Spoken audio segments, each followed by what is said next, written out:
Now, I know yesterday you talked about two strategies that you can use during reading. One is visualize. We can visualize, and the other strategy is we can make inferences. Who can tell me what it means to visualize? Who might be able to explain that? Right? Visualize is like you picture it and you can see what's happening. You're right, exactly. I saw a hand go up over here. Do you want to add to that at all? Or? So it's kind of like a movie going on in your mind as you're reading. That's a really good example. It's just a movie going on in our mind. Yes? Mine's kind of like Maddie's, kind of like a Mental images. Summer.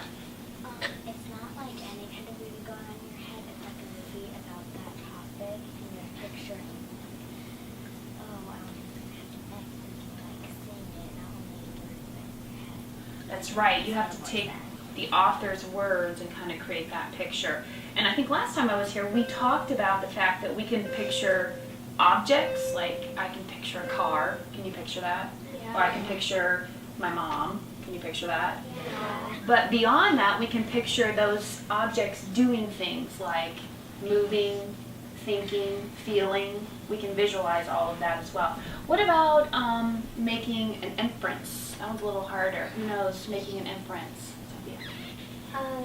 It's like you're like trying to figure out what happened next, or like about what is happening later. It is definitely a part of that. We have to use that a little bit. Who can help her a little? Summer, you want to add to that?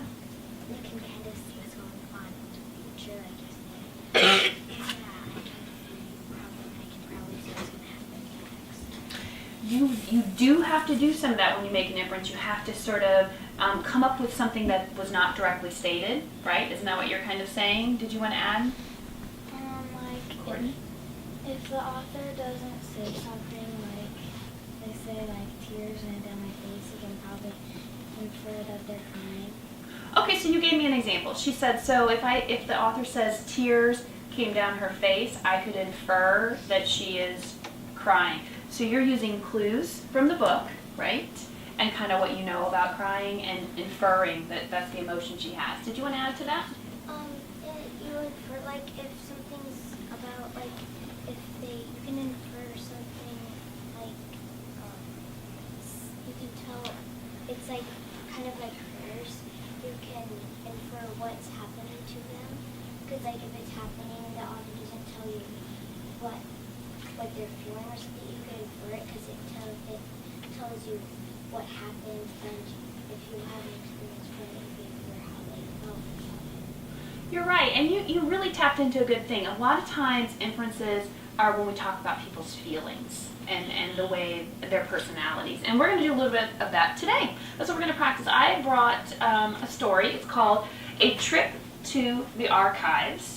And I'm going to model for you kind of what I do as a reader, and then I'm going to invite you to share what you do as a reader when we visualize and make inferences. Focus right here for a second. I'm going to read it out loud, because I know some of you are in the back, but I'm going to read this first paragraph. And it says, Cameron gazed at the Washington Monument through the car window. The view from the top of that building had to be amazing. I learned from the words that Cameron, who I'm kind of assuming is this little boy here, is looking at the Washington Monument, which if you look over here at this picture, this is the Washington Monument. That's what the words told me. But I am visualizing so much more than just that. Here's what I picture in my head when just reading those two sentences. I picture Cameron, this little boy. I picture him like up at the car window, sitting in the back, and he's got his hands like on the window, and he's kind of peeking out the window like this, and he's got this look on his face of excitement because he's looking at this thing amazed, because that's what it said, right? So I had to use some clues to sort of come up with that, but that's sort of what I'm picturing in my head. Can you kind of picture that in your head? Yeah. Okay, well this is where I'm going to need you to help me. I'm going to read the next couple of paragraphs, and your job is to create a picture, and I want you to share it with me. What do you visualize when I read these paragraphs? Dad, tell me again, what is an archive? It sounds kind of boring. An archive is a collection of historical information like your scrapbook, answered Dad. Sounds great, muttered Cameron. So at the National Archives, I'll see a bunch of scrapbooks. What do you picture just listening to those paragraphs? Because there are no pictures of that. What do you have or visualize in your head? Libby. I picture him looking at his dad, asking him the question, and his dad is, and I can see that the boy is picturing that when he goes looking at the stuff, he'll see a bunch of scrapbooks. Oh, very good visualization. Kate, you want to add to that? I was thinking that he would be like, Dad, what is the archives? And then he would be his dad. He would look wondered, and then when his dad tells him about the scrapbook, he would not look very wondering. He would be kind of bored. Okay, so you told me some different feelings he had. And you even talked about both characters. You were picturing Dad, and you pictured Cameron.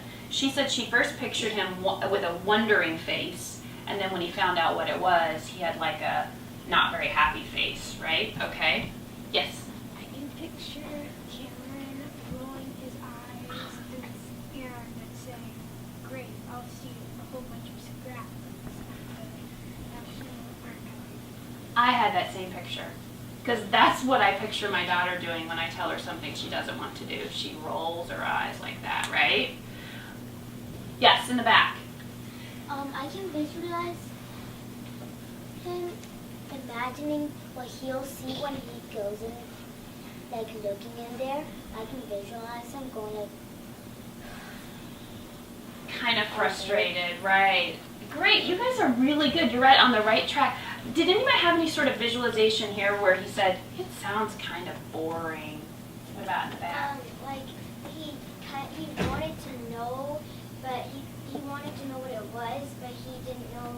He thought that because the word kind of sounds boring to him, that he thought it would be really boring to see it in there, and that maybe he was thinking why he came there, if it was kind of boring to him. I kind of pictured him doing this. Sounds kind of boring.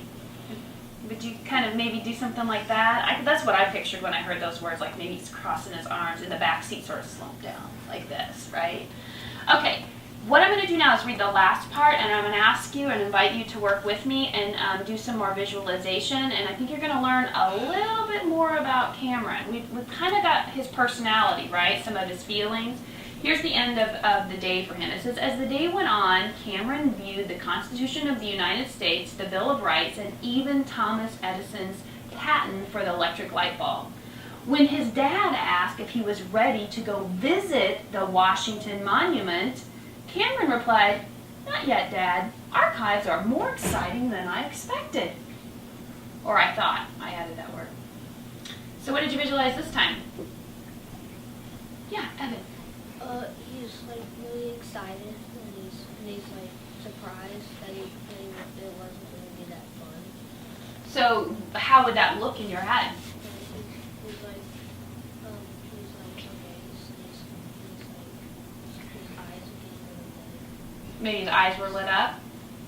Yeah. Okay. Madeline? So I can picture him staring at some archives, and so with his eyes kind of twinkling, and him like so walking around looking at the different archives.